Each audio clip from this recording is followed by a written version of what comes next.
రెండు చేతులు జేబులో పెట్టుకొని మనిషి ఎందుకో తూగుతున్నట్టుగా ఊగుతున్నట్టుగా, రియల్ కండిషను స్పీకరే చెప్పాలి, సభలో ఉన్నటువంటి వాళ్ళు చెప్పాలి, మేము టీవీలో చూసాం కాబట్టి చెప్తున్నాం. అతనికి మనసులో అనేకమైన బాధలు ఉండొచ్చు. సినిమా ఫెయిల్ అయి ఉండొచ్చు, లేకపోతే మంత్రి పదవి రాకుండా పోయి ఉండొచ్చు, తనకిష్టం లేని హీరో ఇంకొక వైపు మంచి ప్రాధాన్యత వాళ్ళ బావ దగ్గర పొందుతూ ఉండవచ్చు.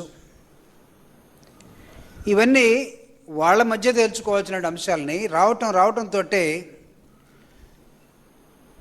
జగన్మోహన్ రెడ్డి గారిని గత ముఖ్యమంత్రి ఒక సైకోగాడు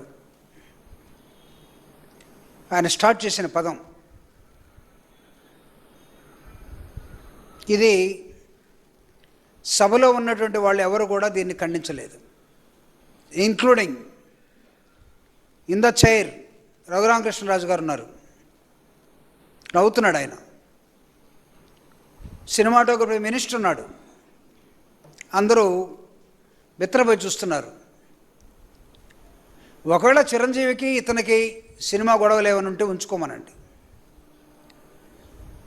చంద్రబాబు నాయుడు గారు చిరంజీవి గారు తమ్ముడిని దగ్గర కూర్చోబెట్టుకొని ఆయన్ని ఈయన మేనేజ్ చేసి ఆయన మేనేజ్ చేసి సొంత భావని బాలకృష్ణ మేనేజ్ చేయలేకపోతే అది మా తప్పు ఎలా అవుతుంది?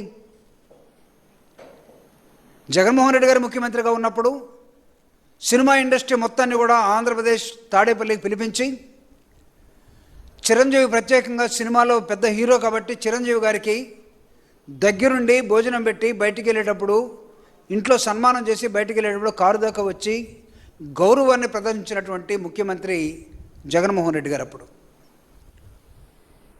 కానీ ఇతను ఏమంటున్నాడంటే ఒక సైకోగాడు అంటున్నాడు. సినిమా ఇండస్ట్రీని తీసుకురావడం కోసం దీని మీద మాట్లాడాలని బాలకృష్ణ పేరు 9వ లిస్టులో ఉందట, 9వ పేరులో ఉందట. ఆ లిస్టులో హైరార్కీలో సినిమా ఆటోగ్రఫీలో ఎవరెవరు రాసి ఉంటారు. దుర్గేష్ గారిని, కందులు దుర్గేష్ గారిని ఇప్పుడు అడుగుతూ ఉన్నాడు, మీరు చెప్పండి అప్పుడు నా పేరు 9వ లిస్టులో ఉంది అంటే. ఈయన అప్పుడు మినిస్టర్ ఎవరో ఈయనకి అర్థం కావట్లా. అప్పుడు మినిస్టర్ పేరు నాని సినిమాటోగ్రఫీ, ఇప్పుడు కందులు దుర్గేష్ గారు. ఆయన అడుగుతున్నాడు నా పేరు ఎక్కడ ఉందో, ఎక్కడ రాసేవని. అంటే కండిషన్లో ఉన్నాడో లేదో మాకు తెలియట్లేదు. సైకో అన్న పదం నాకు తెలిసి బాలకృష్ణ ఆయనకి ఆయన పెట్టుకుంటే బాగుంటుందేమో. ఎందుకంటే అందరికీ తెలుసు, తన ఇంట్లో రాజశేఖర రెడ్డి గారు ముఖ్యమంత్రిగా ఉన్నప్పుడు బాలకృష్ణ గారి ఇంట్లో జరిగినటువంటి కాల్పుల ఘటన. ఒక పెద్ద సినిమా నిర్మాత, నాకు తెలిసి బెల్లంకొండ సురేష్ అనుకుంటాను, చాలా కాలం హాస్పిటల్లో ఉన్నాడు. బాలకృష్ణ షూట్ చేస్తే పాపం ప్రాణాపాయం నుంచి బయటకు వచ్చాడు.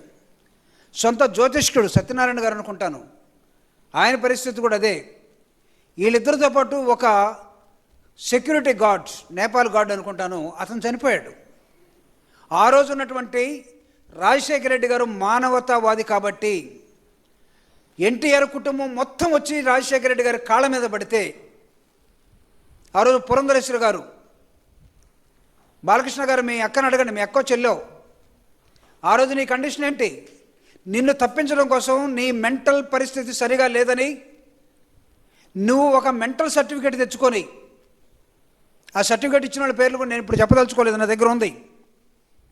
తనకు మెంటల్ స్టెబిలిటీ లేదని, ఇతనికి కాస్త మెంటల్ ఉందని ఒక సర్టిఫికేట్ తెచ్చుకొని బయటపడిపోయావు. రాజశేఖర రెడ్డి గారు ఉత్తముడు కాబట్టి, ఉన్నతుడు కాబట్టి నిన్ను బతికించాడు. రాజశేఖర రెడ్డి గారి ఫోటో ఇంట్లో పెట్టుకుని దండం పెట్టండి. ఆయన కొడుకుని జగన్మోహన్ రెడ్డి గారిని సైకో అంటే నిన్ను కాదు కదా, సినిమాల వరకు తీసుకో, నువ్వు ఎలాంటివాడో తెలుసు. హీరోలు, కథ రాసేవాడు ఒకడు, పాటలు పాడేవాడు రాసేవాడు ఒకడు, పాడేవాడు ఒకడు, ఫోటోగ్రఫీ తీసేవాడు ఒకడు. ప్రజలు వాళ్ళు సంపాదించుకున్న డబ్బులతోటి మీలంటే ఆ పనికి మాలిన బ్యాచ్ అంతా కూడా హీరోలు అయిపోయి తర్వాత ఎమ్మెల్యేలు అయిపోయారు. Don't think that you are great. ఎక్కడి నుంచో ఊడిపడావు అనుకోబాకండి. కదిలిస్తే 2 నిమిషాల్లో ఎన్ని బూతులు వస్తాయో మీ నోటి నుంచి తెలుసు. మీరు ప్రజాప్రతినిధులా? పొరపాటున ఏ సభల్లోకి రాకూడదు. అక్కడికి వచ్చారు. జగన్మోహన్ రెడ్డి గారిని మాట్లాడేటప్పుడు పిచ్చి పిచ్చిగా మాట్లాడితే ఒళ్ళు నోరు దగ్గర పెట్టుకుని మాట్లాడమని హెచ్చరిస్తా ఉన్నాను జూపూడి ప్రభాకర్ రావుగా.